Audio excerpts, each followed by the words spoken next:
So we begin with this really epic title sequence for the time period that this came out, and I'd argue it still holds up today.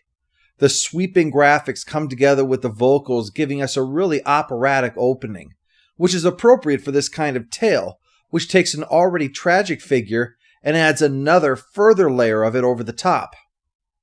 After the titles, we begin with a few mobsters discussing their brand new counterfeiting operation, which they'll be laundering through their casino. The chair recognizes the man dressed as a bat. Well, as usual, one guy figures that he can beat up the most famous superhero in Gotham with his fists, and after he falls, the others realize, oh yeah, we have guns.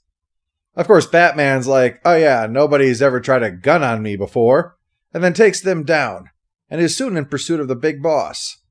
Only, that guy runs into the Phantasm first in the parking garage.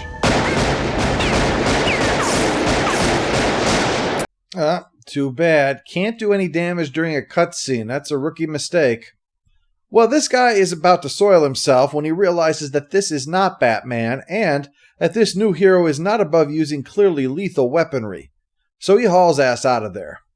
But the Phantasm is rather committed, and in the end, tricks the crook in driving off the ledge. I thought only Bugs Bunny could do that to people. That draws some attention, and unfortunately for Batman, it's to him. Everybody thinks that he did it, even though he's just as confused as the rest of them are. Still, he's the greatest detective in the world, so when he spies the broken glass, you can see he's reached the conclusion that this was no accident. I mean, it was an accident, but this idiot had some help there. There's a difference between cutting someone's brake cables and someone trying to text their friend a video of a fish lip-syncing Bruno Mars songs. Well, the councilman is quick to point the finger at Batman. What kind of city are we running when we depend on the support of a potential madman? Yeah, that's a valid question. What kind of city are you running where the only thing staving off anarchy is a man who dresses up like a bat and punches people? Well, Batman is too busy to prove that he's not crazy. He has to get back to keeping a young orphan in a cave. But there's other things that demand his attention, like the latest party that his alter ego needs to throw in order to keep up appearances. You have to really admire his self-control here.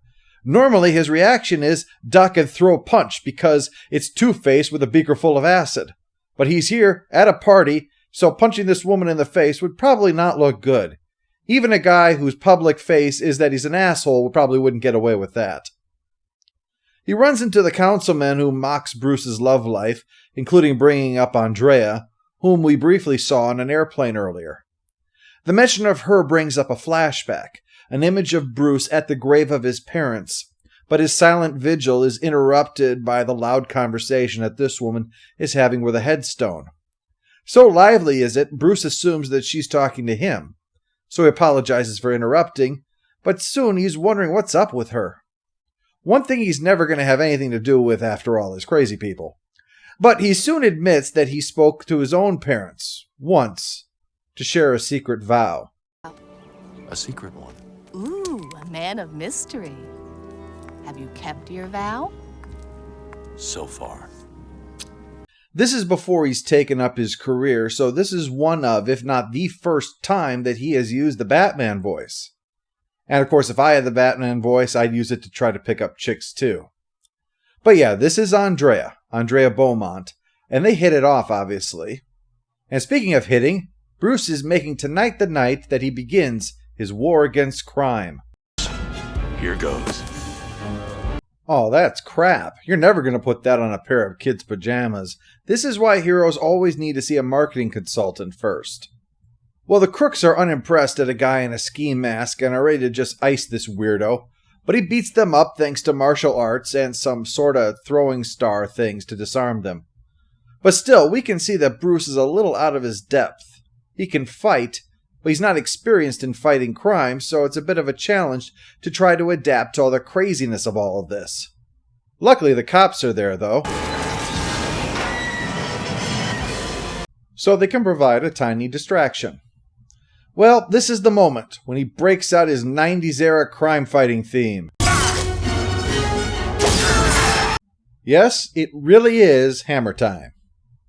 Well, that fails to work, so he tries some caltrops, and those do the trick, stopping the truck and leaving the crook for the cops to deal with.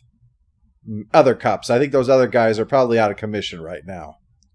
Well, Bruce is quite pleased with himself, but as he notes to Alfred, the problem was that they weren't scared. And fear is a powerful weapon, after all. It could have gotten those guys to give up and left him to stop the driver before that chase had even started. Last night, the only one who was afraid of him was that 7-Eleven clerk. But before they can hash things out, Andrea shows up. Trip over some loose cash? It's been 3 days since we met and still no calls. I figured you must be dead or something. You expect every guy you meet to call you up? The ones that are smart enough to dial a phone. We can see right from the start that Andrea has personality traits that complement Bruce's. They overlap, but they're not identical. He's smart, she's witty. He's damaged, she's eccentric. He's focused, she goes for what she wants and has fun along the way. Plus, she has to be a good judge of character if she can see past the facade and recognize that there is far more to Bruce Wayne than the public figure suggests. All this quickly and effectively establishes why she might draw the attention of Bruce Wayne also, which is vital in a story that has to hit its marks quickly given its short runtime. The master is getting some. I'll be back, sir, with a selection of designer prophylactics. Well, in the present, Bronsky, another big-shot mobster, visits the cemetery to presumably pay his respects. You always were a loser. I guess it's a rather small bill to pay. But also at the grave is the Phantasm, and it seems unstoppable.